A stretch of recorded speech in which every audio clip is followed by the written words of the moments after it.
other news tonight, a Raleigh dad won his 3-year fight with the YMCA. Today, the Department of Justice announced a settlement to the YMCA of the Triangle. The Y must make several changes because of a case involving a young boy with diabetes. New tonight, Michael Hyland breaks down what this means for other local families. Michael. What worried Bruce Hatcher is that there wasn't anyone around to treat his son in the event of an emergency, but now the Y says that's changed. Bruce Hatcher has become familiar with the risks. But any day and every night is a worry. His son Christian has been living with type 1 diabetes since he was a toddler.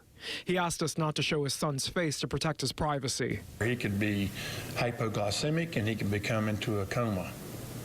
And if you don't have someone to treat that or understand that or recognize that, then it can be a real problem.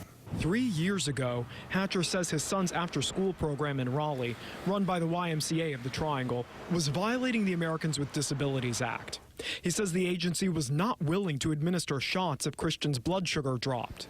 That's when he filed a complaint with the Federal Justice Department. That was my passion, to make it right so everybody else would not have to go through the same thing we did. Under a settlement announced Thursday, the Y has to take several steps. They include adopting a non-discrimination policy, training staff on the ADA and diabetes management, and updating the government on its compliance.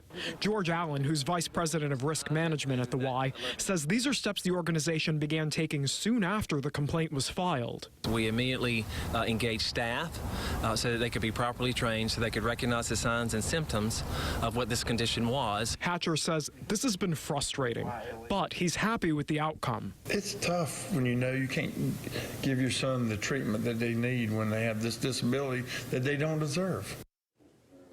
The Y also has to pay Hatcher $5,000, but he says his primary concern was other kids who are still in the programs who may also be diabetic.